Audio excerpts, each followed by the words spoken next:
Mesdames, Messieurs, bonsoir, bienvenue. Le Palais de la Culture de Bamako pour les convergences ce matin des femmes. Elles étaient venues lancer les activités de commémoration de la Journée internationale de la femme, un événement qui a enregistré la présence du chef de l'État, Ibrahim Boubacar Keïta, en compagnie de son épouse, le président Ibeka, qui a saisi cette occasion pour réitérer son soutien aux femmes. Et au cours de cette cérémonie, il a reçu un trophée de l'Organisation panafricaine des femmes pour ses actions en faveur de la gente féminine. Amadou Sankari. La fête du 8 mars constitue toujours un moment privilégié pour les femmes de faire un plaidoyer auprès des décideurs, leaders d'opinion, partenaires techniques et financiers pour l'amélioration de leurs conditions de vie. C'est pourquoi le thème paix et réconciliation, défis et enjeux pour une autonomisation accrue des femmes a été retenu par notre pays. Ce thème est en parfaite adéquation avec l'environnement actuel où tous les leviers en termes d'initiatives gouvernementales évoluent de façon progressive vers la réconciliation nationale et le rétablissement d'une paix durable. Analphabètes, dans leur grande majorité, les femmes maliennes sont pourtant présentes dans tous les domaines. Pour la coordination des associations et organisations féminines du Mali, les femmes constituent une véritable force de proposition pour la refondation de l'État, de la consolidation de la paix et de la démocratie. Excellence, Monsieur le Président de la République, nous savons et nous sommes convaincus que dans votre engagement envers le Mali, vous avez vite compris que les femmes maliennes peuvent apporter beaucoup plus et mieux.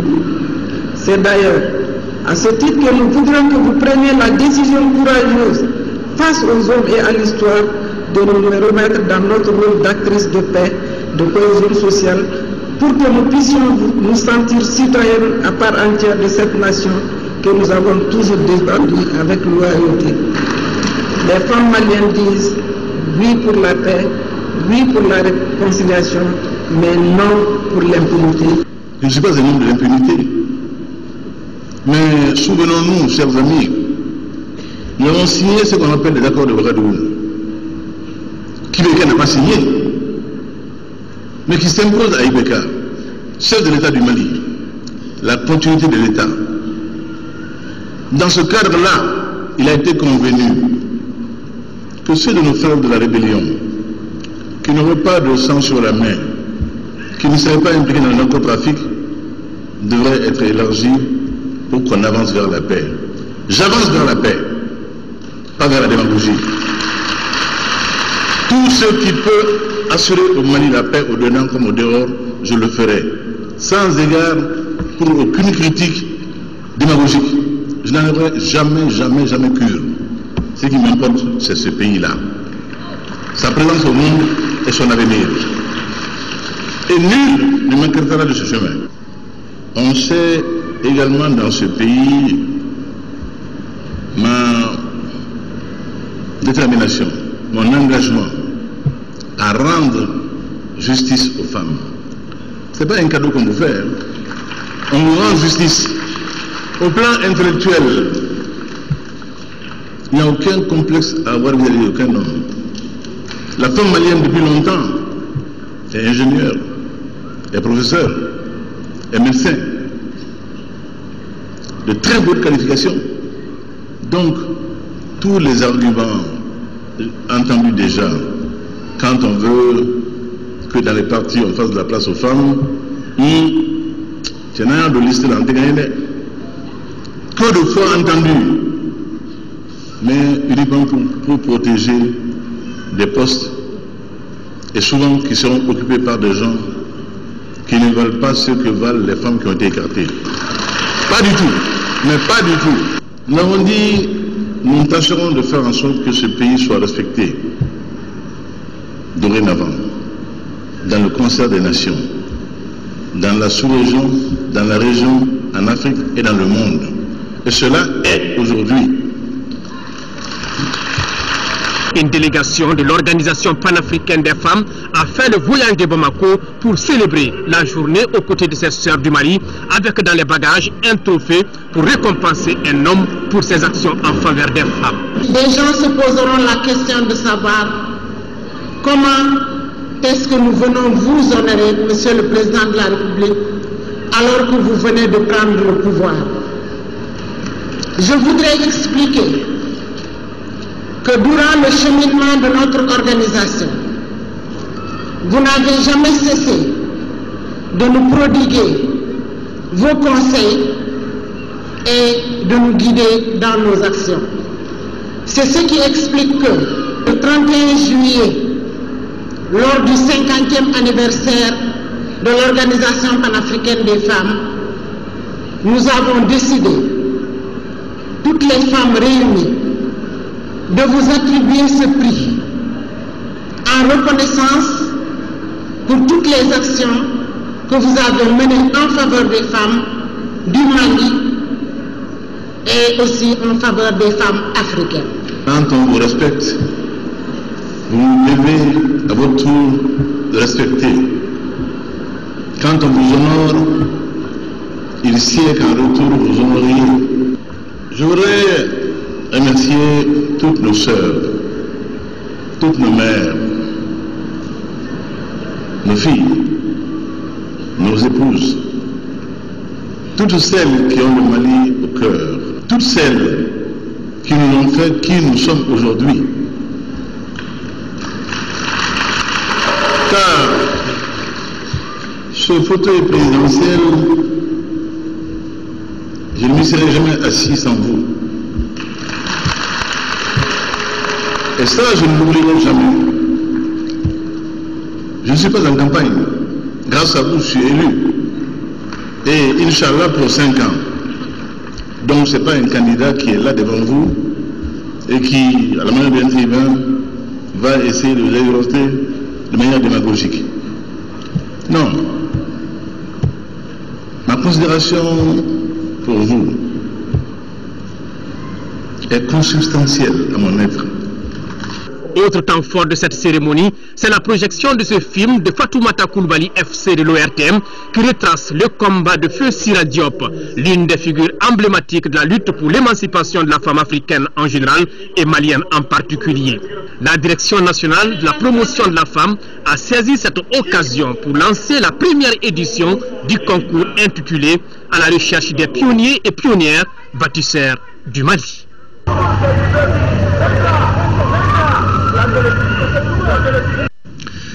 Journée internationale de la femme, déjà hier, Oxfam Mali et ses partenaires plantaient le décor avec une journée d'hommage aux femmes, un rendez-vous marqué par plusieurs activités. C'est un reportage de Al-Djoumatina. Oxfam est une organisation non gouvernementale internationale qui travaille au Mali depuis 30 ans, dans plusieurs domaines dont l'éducation et la gouvernance. Ayant mis l'épanouissement des femmes au centre de ses préoccupations, Oxfam Mali n'a ménagé aucun effort à participer à la Journée internationale des femmes à travers cette cérémonie. Pour Oxfam, la participation active des citoyens et des femmes, en particulier, est essentielle pour une démocratie active. Cela va au-delà de l'exercice du droit de vote. Les femmes devraient pouvoir dialoguer avec les politiques sur leurs préoccupations. Oxfam encourage et soutient le gouvernement du Mali dans ses efforts à l'inclusion des mesures juridiques, économiques, sociales et politiques en faveur de la femme malienne. Les idées d'Oxfam et ses partenaires en vue de magnifier la femme malienne s'inscrivent dans le plan d'action gouvernemental pour la promotion d'un droit intégral pour les femmes. Des efforts conséquents ont été faits en faveur de cette action par l'ensemble de la société civile malienne, avec l'appui des partenaires techniques et financiers, dont Oxfam. Quant au gouvernement du Mali, il veillera au suivi de cet appel d'Oxfam, tant au plan national qu'international. Plusieurs activités ont marqué l'événement, entre autres une conférence débat sur le genre, une exposition photo sur les violences faites aux femmes. Mobilisation totale chez les femmes et à tous les niveaux, celle de l'amicale de Orange Mali. On célébrait la journée en la plaçant sous le signe de la paix et de l'unité. Nyanya El Traoré. Les femmes d'Orange Mali, fidèles à la tradition. À chaque 8 mars, l'amicale de la structure organise un déjeuner. Ceci pour rendre hommage aux femmes d'Orange Mali, mais particulièrement à la femme malienne. Pour la présidente de l'amicale, la femme malienne est aujourd'hui l'archétype de celle qui se bat au quotidien pour relever pas mal de défis. La femme malienne, c'est une femme déjà battante, une femme autonome, qui se prend en charge et qui est là également, qui contribue au développement de la société, que ce soit le développement économique, le développement socio-culturel. La femme est là. L'opérateur de téléphonie mobile compte aujourd'hui au Mali plus de 10 millions d'abonnés. Il se donne comme objectif de rapprocher davantage tous les Maliens. Et c'est là, grâce au concours infaillible des femmes de la structure. C'est pourquoi son PDG n'a pas manqué de saluer les femmes d'Orange Mali pour leur assiduité et leur sérieux dans le travail. La présidente a quant à elle placé cette journée du 8 mars sous le signe de la cohésion au sein du service. Nous voulons montrer aux gens la cohésion sociale qui règne au sein de notre entreprise, l'entente, l'ambiance que nous les femmes on a les unes envers les autres. Notre soutien au quotidien, c'est ce qu'on veut montrer aux autres femmes, d'être unies, solidaires et pour l'avancement du pays et même pour le développement de l'entreprise.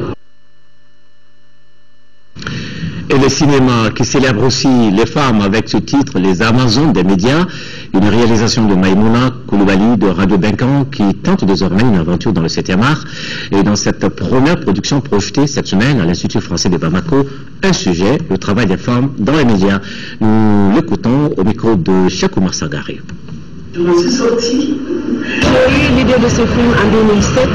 C'est suite à l'interview d'une des pionnières des médias au Mali, en l'occurrence Sadio Touré.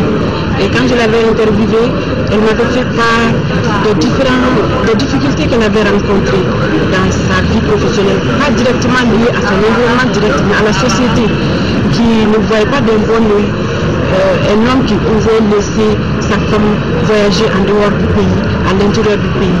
Donc j'ai voulu ensuite faire le parallèle avec la nouvelle génération.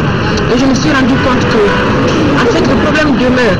Ce qui a changé, c'est surtout l'accès des femmes aux organes de médias. Donc avec ce film, j'ai voulu attirer l'attention de la société, essayer un peu de faire un petit plaidoyer pour les conditions socio-professionnelles des femmes de médias, parce que c'est très difficile d'être femme de médias dans notre société. Oui, des femmes dans les médias. Nous venons maintenant aux femmes dans les forces de sécurité du Mali. Un document intitulé Évaluation de la présence du personnel féminin au sein des forces armées et de sécurité depuis 1974 a été présenté ce matin à l'école de maintien de la paix Alioune Blondembe de Bamako. Une présentation suivie des débats portant sur les conditions de vie des femmes au sein des forces de nos défenses et de sécurité. Fademba Keita. L'étude sur l'évaluation de la présence du personnel féminin au sein des forces armées et de sécurité depuis 1974 est le fruit des enquêtes menées par un groupe de travail constitué à la fois d'experts militaires que civils. Il s'inscrit dans le cadre de la réforme du secteur de sécurité et de la prise en compte du genre en tant que concept social au sein du ministère de la Défense et des anciens combattants. Une des grandes recommandations, c'est qu'il faut que les filles travaillent, qu'elles se spécialisent. Un signe qui est très fort pour le personnel féminin. C'est comme pour vous dire, vous avez cet instrument, servez-vous-en, tirez-en ce que vous voulez, mais que ça serve la femme, que ça serve les forces armées de sécurité où nous sommes déployés. Les recommandations stipulées dans le document identifient les acquis, les défis, mais aussi les besoins spécifiques et les apports de ce personnel au sein des forces armées. Par rapport aux gens qu'on réfléchisse encore plus profondément et que les femmes aussi qui sont dans l'armée, qu'elles comprennent comme on l'a dit, quand on rentre dans l'armée, on rentre dans un carcan. On ne peut pas rentrer dans l'armée comme on rentre dans le marché. Il y a des comportements qu'il faut avoir, il y a des tenues qu'il faut avoir et qu'elles soient à la hauteur parce que les combats qu'on a fait pour elles, il ne faut pas que ce soit des combats vains. Ces recommandations-là, il y a beaucoup qui serviront aux décideurs vraiment d'améliorer les responsabilités de ces personnels féminins au sein des forces armées de sécurité. Selon les participantes, les orientations sur les différents aspects soulignés doivent contribuer à la valorisation des femmes porteuses d'uniformes. Il faut que le personnel féminin a des compétences que le commandement doit tenir compte. Donc, ce sont des qualifications dans presque beaucoup de domaines. Dans le domaine de l'administration, dans le domaine de la santé, la pharmacie, la logistique. Les auteurs de ce document de plus d'une trentaine de pages en vulgarisation ont bénéficié de l'appui technique et financier du Centre pour le contrôle démocratique des forces armées de Genève, partenaire privilégié du ministère de la Défense et des anciens combattants. Au chapitre des félicitations, celle des partis éléments et de l'UMRDA qui souhaite une très bonne fête à toutes les femmes du Mali et celles d'ailleurs. Et puis la presse nationale qui célèbre les femmes en consacrant des éditions spéciales au 8 mars. Nous avons l'Africaine, Journée internationale de la femme. Voilà, le magazine trimestriel, l'Africaine. Journée internationale de la femme, paix, réconciliation et autonomisation. Nous avons également le Bi-Hebdo, 26 mars, également spécial 8 mars, les femmes des champs, des villes.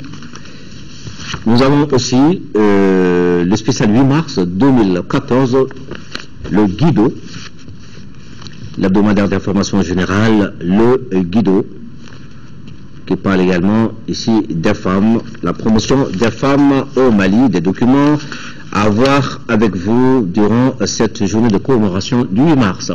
Autre sujet de l'actualité, servir accompagner, c'est le slogan de la Caisse malienne de sécurité sociale. Et cette caisse a ambition de devenir une institution de sécurité sociale moderne au Mali et dans la sous-région. C'est ce qui ressort de la 10e session budgétaire de son conseil d'administration. C'est un reportage de Mamourou Sidibé. Les administrateurs de la Caisse malienne de sécurité sociale ouvrent les travaux de cette 10e session budgétaire avec la satisfaction d'avoir exécuté les activités 2013 à souhait. D'une manière générale, au cours de l'exécution du budget 2013, les dépenses ont été maîtrisées pour une prévision de 52 milliards 775 millions de francs CFA pour assurer le paiement des pensions et le remboursement des feuilles de soins. L'exécution se chiffre à 51 milliards 976 788 857 francs CFA, soit un taux d'exécution de 98,67%. Le budget prévisionnel 2014 de la Caisse malienne de sécurité sociale s'élève en recettes et en dépenses à plus de 62 milliards 653 millions de francs CFA. Avec ce budget, la Caisse entend honorer son slogan « Servir et accompagner » en maintenant le rythme habituel. Il s'agit de la satisfaction de ses retraités, usagers et partenaires. Son ambition est encore plus grande avec le sentiment de devenir une institution de sécurité sociale moderne au Mali et dans la sous-région. Le programme national de lutte contre le paludisme, désormais renforcé par un appui de World Vision. L'organisme vient de remettre un lot de médicaments et de tests diagnostiques d'une valeur de 265 millions de francs CFA. Un acte posé hier au ministère de la Santé et de l'Hygiène publique. Un reportage de Noumou Sissoko.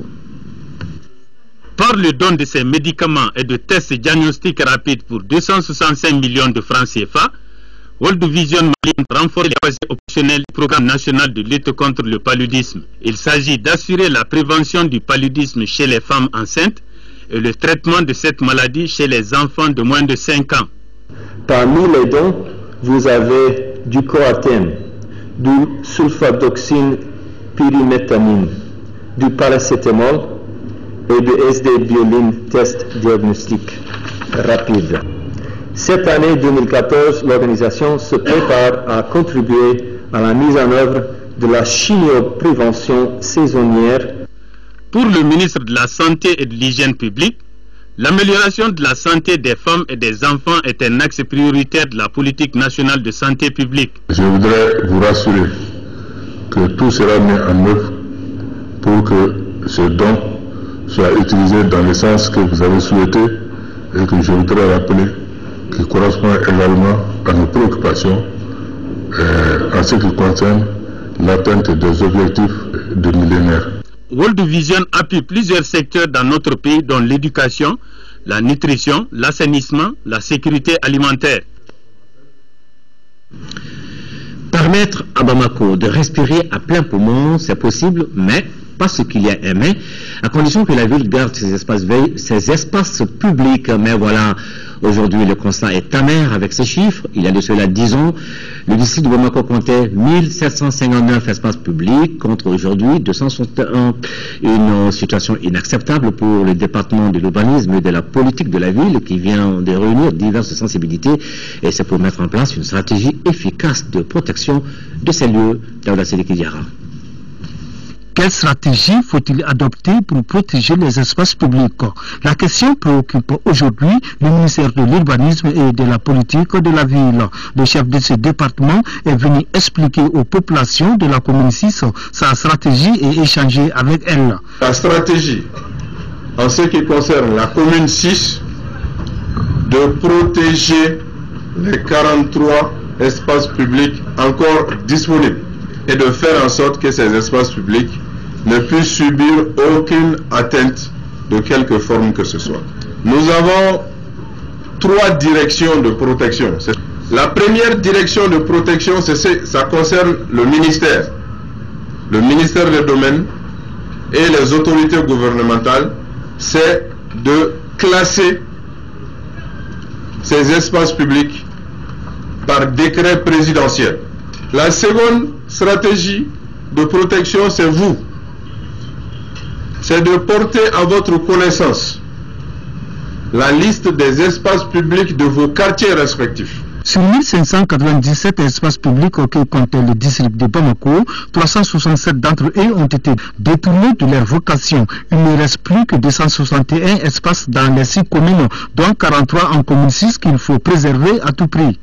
La responsabilité est partagée, dira le ministre, et demande à la mairie d'informer les populations par rapport à tout ce qu'elle entreprend concernant les attributions des titres fonciers. Le département a d'ores et déjà pris des dispositions pour répertorier les 43 espaces publics restants et promet que lumière sera faite sur les espaces publics qui ont été détournés de leur vocation.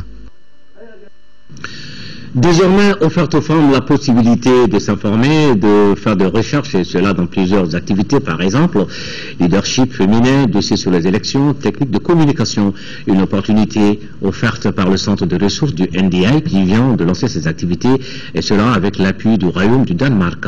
Mohamed Doumbir. Avec le lancement d'un centre des ressources, le NDI, le National Democratic Institute, veut aider davantage les femmes dans le domaine de l'information, la formation et le renforcement des capacités des femmes et leur implication dans les activités politiques.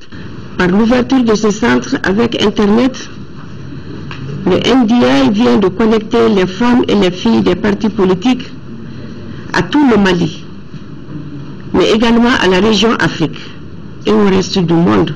Honnêtement, je pense que ça a été une très bonne chose et ce centre-là, je voudrais surtout inviter les femmes leaders du Mali, responsables des partis politiques, les élus nationaux ou locaux, en tout cas à venir dans ce centre-là. Il s'agit globalement pour le NDI de mettre donc à la disposition des femmes un outil qui leur permet de consolider les acquis et de renforcer leur représentativité dans les instances de prise de décision.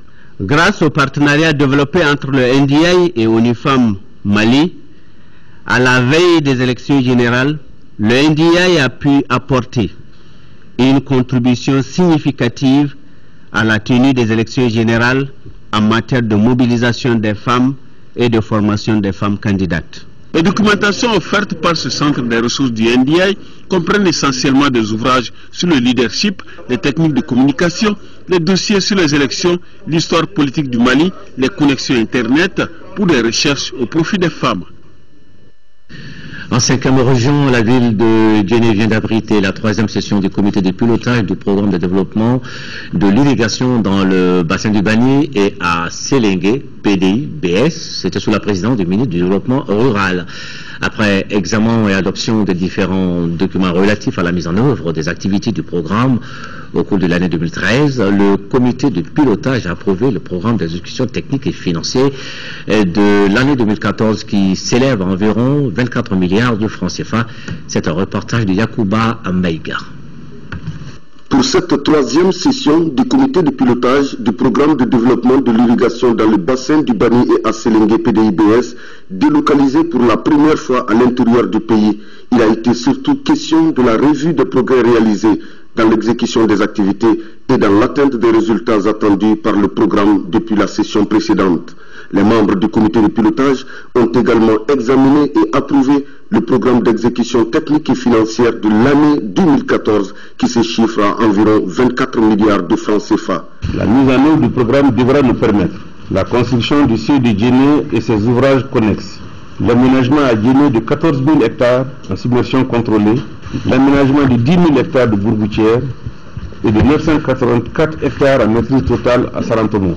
La construction du siège de Kourouba sur le Sankarani en aval de Sélégué. La consolidation des infrastructures du périmètre irrigué de Manitoua. À la lumière des débats, le comité de pilotage a reconnu les importantes avancées enregistrées par le projet au niveau de toutes ses composantes. Cependant, des efforts supplémentaires doivent être consentis pour impulser une nouvelle dynamique au PDIBS. Je réitère mes attentes par rapport à la rigueur dans la tenue des différents agendas, une meilleure coordination pour harmoniser les procédures des différents partenaires et une meilleure également rigueur dans la maîtrise des procédures, notamment le suivi des dossiers de passation de marché.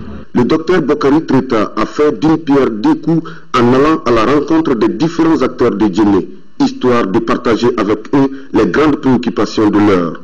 Le ministre du Développement rural s'est enfin rendu sur le chantier du barrage de Djéné pour constater de visu l'état d'avancement des travaux dont le taux est estimé à 47,38% pour un délai consommé de 47,30%. Encore, l'actualité à l'intérieur du pays, à Sikasso s'est tenue hier la 8e session de la structure mixte de concertation locale du projet d'appui au développement de la filière aquacole PRODEFA au centre des débats, l'évaluation du plan d'action 2013 et la proposition de modification budgétaire pour 2014 au Hortem Sikasso, correspondance de Daouda Djakité. Le projet d'appui au développement de la filière aquacole est le fruit du partenariat entre le gouvernement du Mali et la coopération technique belge. Cette session est essentiellement placée sous le contexte de réorientation, de réaménagement opérationnel ou financier suite aux différentes missions d'évaluation qui ont eu lieu en 2013. Malgré les difficultés liées à la crise que le Mali a connue en 2012 et qui avait causé le ralentissement des activités du PRODEFA, les partenaires semblent satisfaits des résultats après 2 ans et demi de mise en œuvre. Selon les conclusions de l'évaluation à mi-parcours, le projet est en voie d'atteindre son objectif spécifique de création de conditions favorables à l'augmentation, à la valorisation et à la commercialisation des produits aquacoles. Quant à la CTB, elle poursuivra sans relâche son appui à l'État malien dans ses choix politiques et techniques, tout en veillant à la qualité et à la probité de ses interventions. Une initiative qui mérite d'être consolidée pour faire de la pisciculture le levier de la croissance économique locale. L'année 2013 a été caractérisée par des progrès notables enregistrés par le projet, contrairement aux années précédentes qui ont connu quelques perturbations. Au nombre de ces progrès, on peut citer plus d'une soixantaine de plans d'eau à poinçonner et suivis pour un cumul de 120 plans d'eau depuis 2011, soit un taux de réalisation de 52% des prévisions totales des empoisonnements. 20 tonnes de poissons récoltés dans 44 plans d'eau communautaires pêchés. Les décisions et recommandations issues de cette 8e session de la structure mixte de concertation locale devront contribuer à l'atteinte des résultats du projet d'appui au développement de la filière aquacole en 3e région. Les travaux de réhabilitation et d'équipement des infrastructures de la région de Gao viennent d'être lancés. Cette première phase d'une durée d'exécution de 60 à 120 jours coûtera à l'État malien 1,492 milliard de francs CFA. Le maître d'ouvrage délégué à GTIP Mali s'est engagé à respecter ce délai. Correspondance Aïssata Saliou Maïga. Ces coups de pinceau des autorités régionales marquent le lancement des travaux de réhabilitation et d'équipement des infrastructures publiques de la cité des Askia.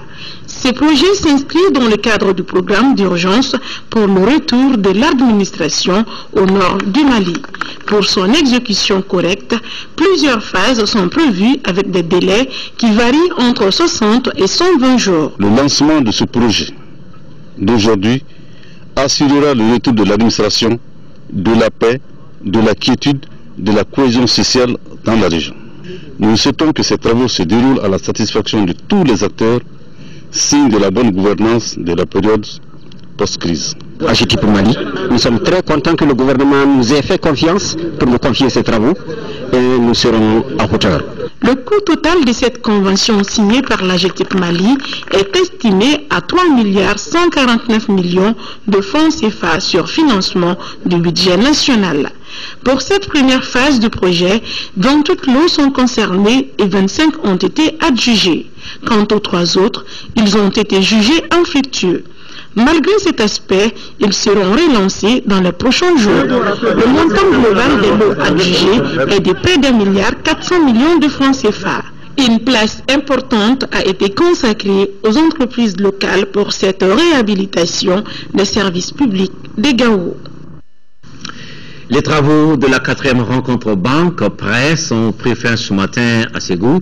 Parmi les recommandations, on retient la dynamisation du comité de suivi des travaux, l'instauration d'un concours de meilleurs articles de presse sur l'économie et les finances, l'octroi de bourses de formation aux hommes des médias de Ségou, la correspondance de Dougou Fana Traoré. Ce sont une dizaine de recommandations qui ont sanctionné cette 4e édition de la rencontre entre l'Association professionnelle des banques et établissements financiers du Mali et de la presse privée.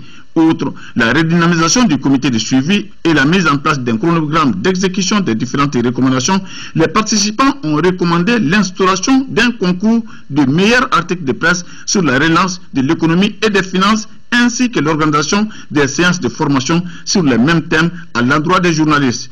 L'octroi de bourses de formation aux journalistes dans le domaine de l'économie et des finances. Tout compte fait, cette 4e édition aura été une parfaite réussite. La presse se présente comme un véritable adjuvant du processus parce que les partenaires des banques ont besoin d'informations, de connaissances sur les procédures afin d'appréhender les enjeux de toutes ces choses pour mieux être vraiment de véritables acteurs.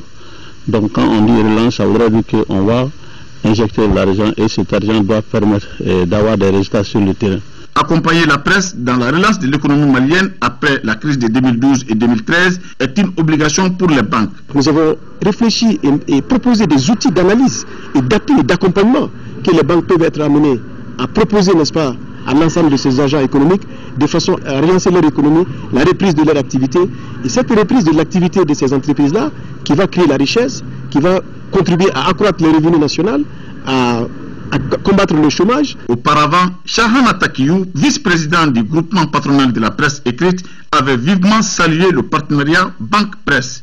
Des motions de remerciement à l'endroit des autorités de Ségou, avec à leur tête le gouverneur de région et du président de l'APBF pour son dévouement et sa clairvoyance. 7 mars 2006 et 7 mars 2014, il y a de cela 8 ans, disparaissait l'une des figures les plus emblématiques de la musique internationale, notre compatriote Alifa Katouré.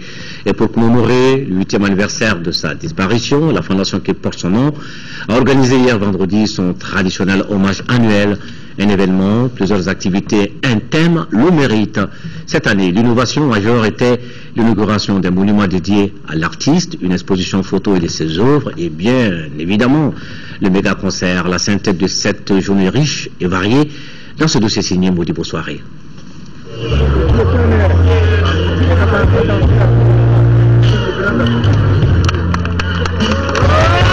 Voici désormais érigé au rond-point Djendé situé à Lafiabougou en plein cœur de la commune 4 du district de Bamako, le monument Alifa Katouré, une initiative de sa fondation en vue de perpétuer la mémoire et l'œuvre grandiose de cet artiste musicien qui a marqué plus d'une génération.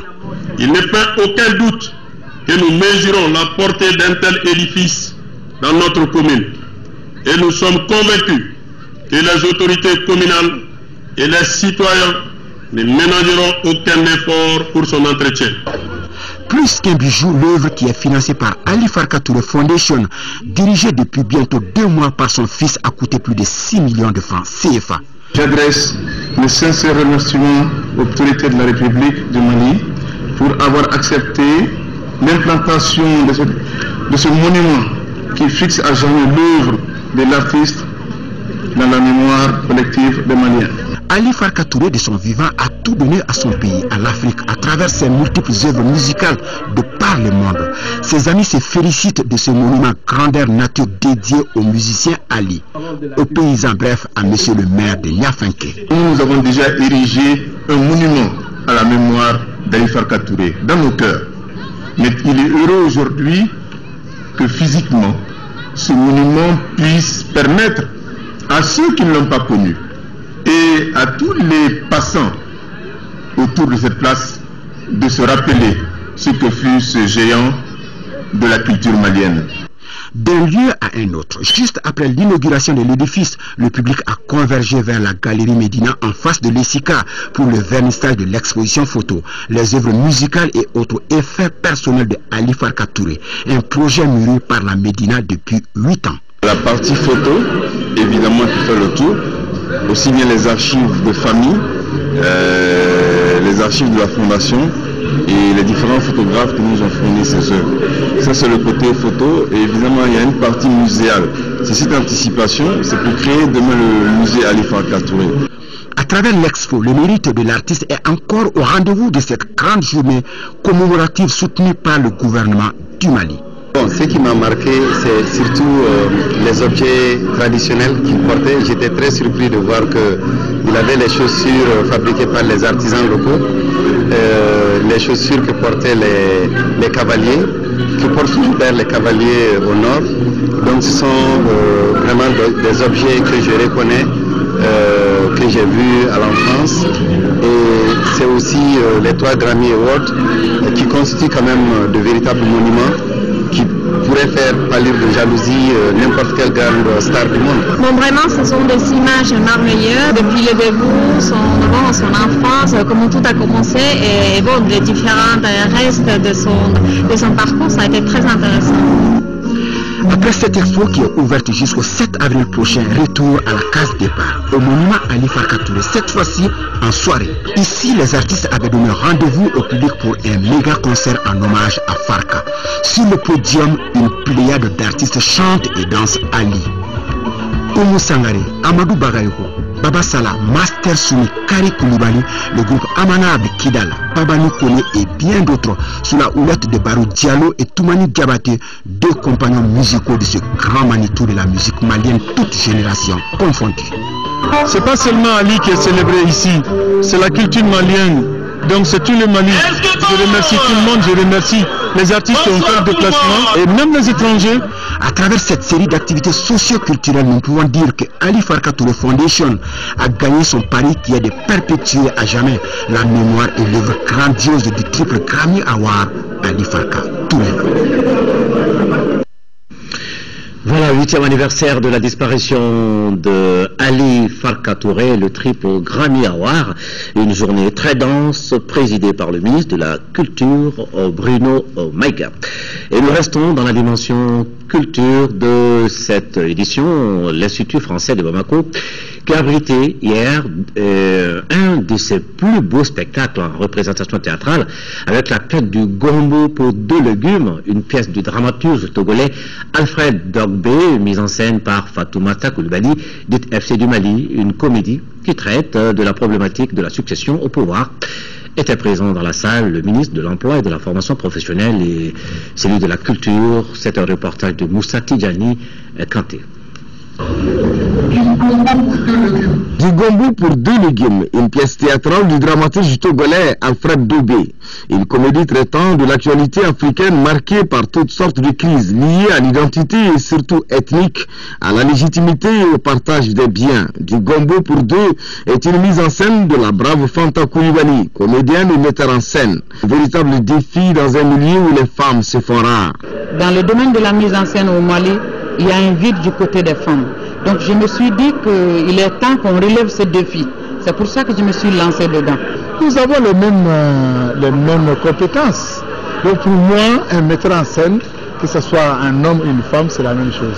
Il faut que les femmes aussi s'assument. Nous avons reçu les mêmes formations. Du Gombo pour 2 légumes, le Conseil des sages a désigné Borgo, le prince musicien, pour succéder à son défunt père, le chef de village de Nakoussa. Mais Derka, le frère cousin, conteste la décision et encourage vigoureusement Borgo à se consacrer à son art en compagnie de son frère et ami Tabar. Le flûtiste expatrié Borgo doit prouver qu'il est vraiment lui, c'est-à-dire le fils de son père, le vrai de sa mère et de sa patrie.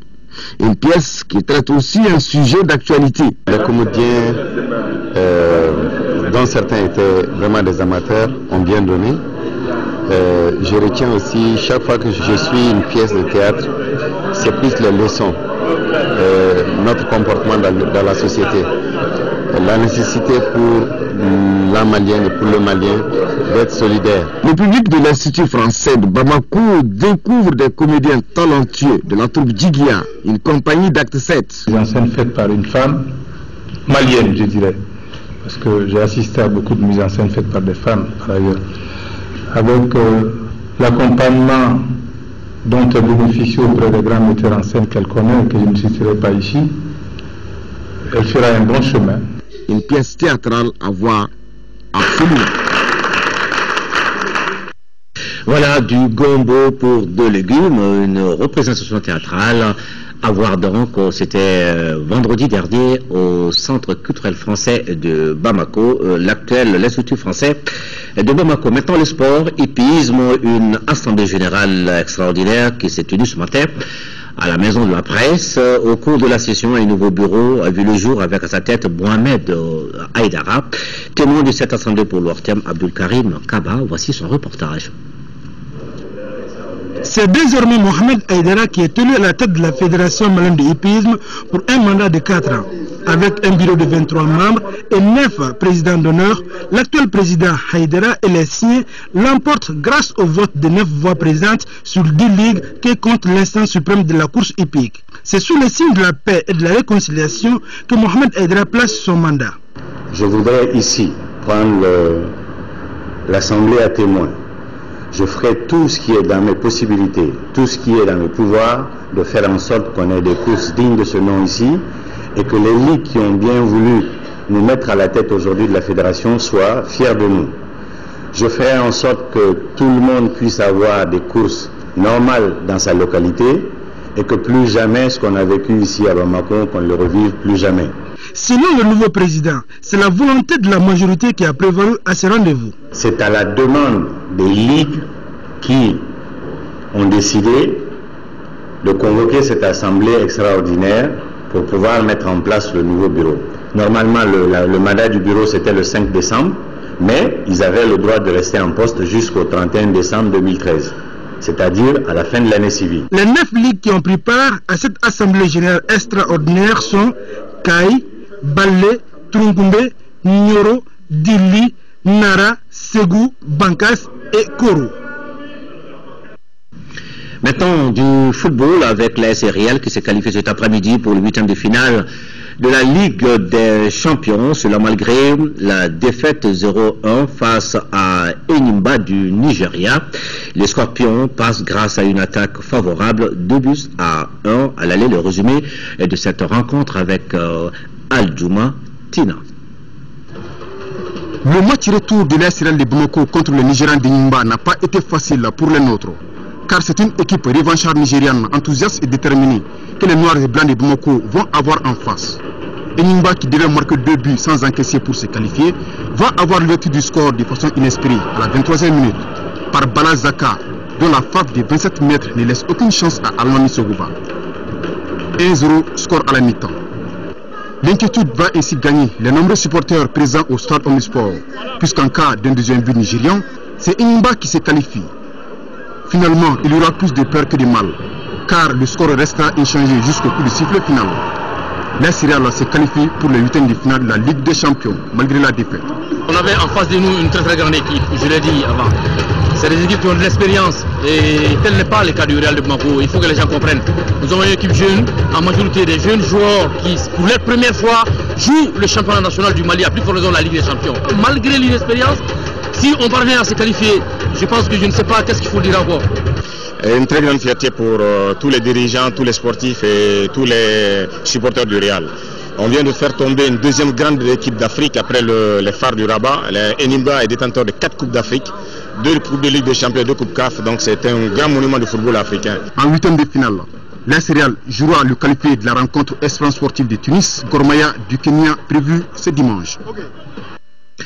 Le club olympique de Bamako, lui, est éliminé de la Coupe de la Confédération après son nul, un but partout à Abidjan devant la SEC. Le COB avait perdu ici à Bamako par le score de 2-0. Un déplacement maintenant à Khartoum, au Soudan. Le stade malien de Bamako joue son avenir demain dimanche en Ligue des Champions.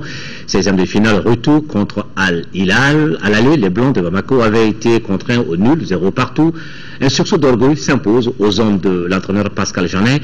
Avant le voyage sur Khartoum, notre reporter Selagatou Sissé a fait un tour à Sotuba. C'est Abdoulaye Sissoko, 9 Suleiman Dam. Tenu en échec 0-0 par Al-Hilal du Soudan, le stade malien de Bamako est en train de mettre en place les stratégies à appliquer à Omdurman ce dimanche. Le nul à Bamako augure un match retour ouvert et compliqué à la fois. Il n'y a plus de calcul à faire. Déjà, on a été tenu à l'échec à domicile. Donc, c'est à nous de chercher les ingrédients disponibles pour tout faire, pour faire tout pour avoir la qualification. Si on fait un match nul avec des buts marqués, on peut encore se qualifier là-bas. Et par rapport à ce qu'on a montré, même si on n'a pas fait tout le temps que des bonnes choses sur le match aller, on a quand même dominé cette équipe en ayant pas mal d'occasions. Leur gardien d'ailleurs a fait plusieurs arrêts déterminants, ce qui prouve qu'on a quand même entrepris, qu'on a tenté. Mais on n'a pas eu la réussite et souhaitons qu'au match retour, on puisse bénéficier de ce petit brin de chance. Pour voir trace d'un tel résultat pour le stade malien de Bamako en Coupe africaine à domicile, il faut remonter seulement à la campagne 2013 contre les Tunisiens de l'étoile sportive du Sahel de Sousse en Coupe de la Confédération, phase de poule 3e journée. Au retour, les Blancs gagnaient 1-0 sur un but de Lamine Diawara. Les Blancs, habitués des rendez-vous depuis maintenant 6 ans sur la scène africaine, sauront comment s'en sortir de ce piège tendu à plusieurs niveaux. Al-Hilal du Soudan, stade malien de Bamako, coup d'envoi demain dimanche à 17h, temps universel. Coupe de la Confédération, 16e de finale, retour le Djoliba assez abattu à l'aller, 2 buts à 1 par Don Bosco de la RD Congo qui tentera de renverser la vapeur ce dimanche au stade Modibo Keita pour accéder au 8e de finale. Comment le rouge du Djoliba assez se sont préparés pour ce rendez-vous? Élément de réponse avec Khalifa Namatraoui. Un premier match international de l'année 2014 pour le Djoliba AC à Bamako, un premier défi bien à la portée des Rouges de Bamako.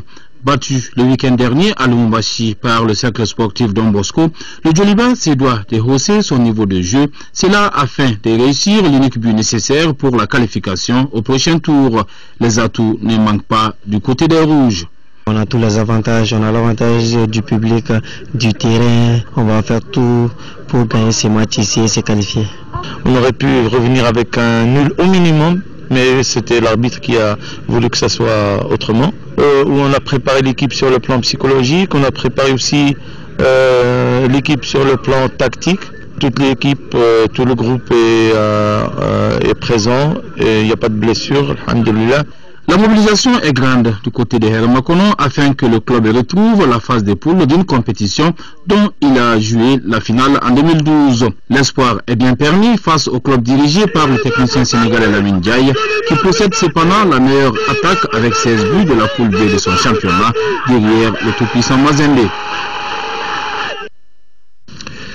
Djoliba AC de Bamako, Don Bosco de la République démocratique du Congo, coup d'envoi à 16h ce dimanche au stade Modibo Keita. Actu Hebdo de demain dimanche reçoit comme invité Barry Aminata Touré de la plateforme de la société civile. Elle nous parlera de la célébration de la fête du 8 mars. Point final à cette édition, merci d'avoir suivi. Demain à 13h, vous aurez Kadidiatou Kone pour l'édition de la mi-journée. Bon week-end.